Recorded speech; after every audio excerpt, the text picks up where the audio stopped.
राम सत श्री अकाल आदाब। मैं हूं आपका दोस्त प्रवेश कुमार रावत और आज हम बात करने जा रहे हैं ब्रेक के बारे में। जैसा कि आप सभी जानते हैं, हमारे पास टू व्हीलर हो, कार हो या फिर हो कॉमर्शियल व्हीकल, सभी में ब्रेक का बहुत ज़्यादा महत्व है। और हो भी क्यों ना, क्योंकि उसके साथ हमारी लाइफ जुड़ी हुई है। आमतौर पर ब्रेक को दो प्रकार में बांटा गया है, पहला हाइड्रोलिक, दूसरा मैकेनिकल या फिर मैनुअल।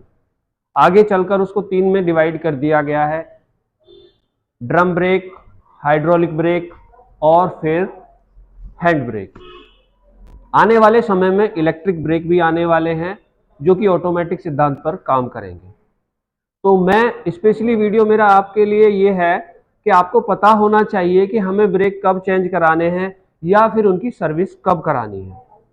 तो इस जानकारी को आगे बढ़ाते हुए मैं सबसे पहले ड्रम ब्रेक के बारे में बात करूंगा, क्योंकि ड्रम ब्रेक तब से आ रहे हैं जब से हमारे टू व्हीलर या फोर व्हीलर आने शुरू हुए हैं और हमारे इंजीनियर और मैकेनिक बहुत ज़्यादा भरोसा करते हैं ड्रम ब्रेक के ऊपर।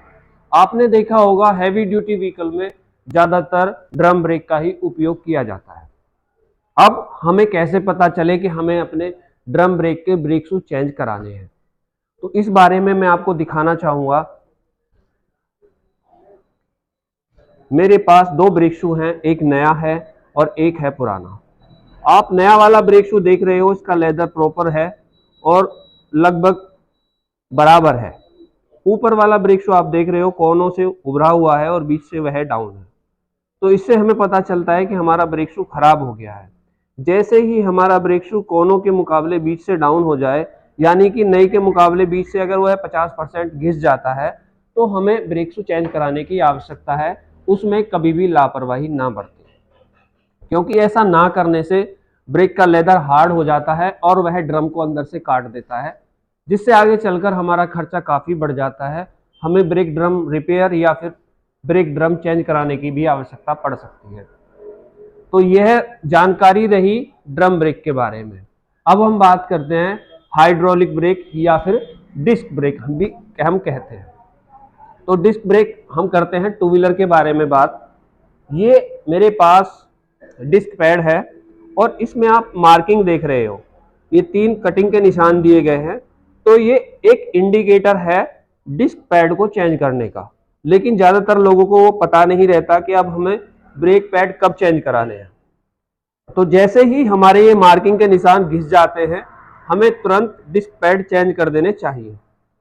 आप अगर ऐसा नहीं करते हैं तो हमारी जो डिस्क की ट्रे है उस पर लाइनिंग आनी शुरू हो जाती है और वह खराब हो जाती है। और अगर आप थोड़ी और लापरवाही करते हो तो फिर मेटल से मेटल टकराने लगता है।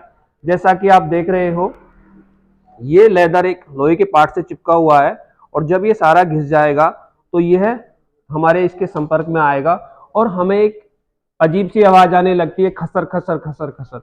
तो उससे मतलब ये है कि हमारे डिस्क पैड पूरी तरह से खराब हो गए हैं और तुरंत इमरजेंसी में हमें डिस्क पैड चेंज कराने की आवश्यकता है। इससे आगे अगर हम चलते हैं तो कुछ लोगों को यह जानकारी नहीं है कि हमारे जो हाइड्रोलिक ब्रेक हैं या डिस्क ब्रेक हैं उनकी सर्विस भी होती है।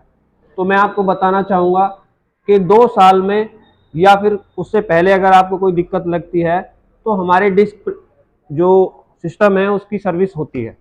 सबसे पहले उसका जो हाइड्रोलिक ऑयल है या ब्रेक ऑयल है उसको चेंज किया जाता है और जो हमारा कैलिपर है उसकी भी सर्विसिंग होती है। उसके पंप को अच्छी तरह से साफ करके दोबारा से लगाया जाता है और उसको कंफर्टेबल लेके आना होता है।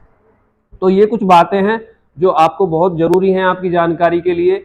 ब्रेक के साथ में कभी भी लापरवाही ना करें, जब भी ज़रूरत हो समय से उनकी बदली कराएं और उनके प्रति आप सचेत रहें, क्योंकि जितना आपके लिए व्हीकल जरूरी है, सर्विस जरूरी है, उससे ज़्यादा कहीं ब्रेक का सही से काम करना जरूरी है। तो अगर आपको मेरा वीडियो अच्छा लगा है तो और लोगों के साथ भी साझा कीजिए और ऐसे ही इंटरेस्टिंग वीडियो देखने के लिए मेरे साथ जुड़े रहिए। आप सभी का बहुत बहुत धन्यवाद।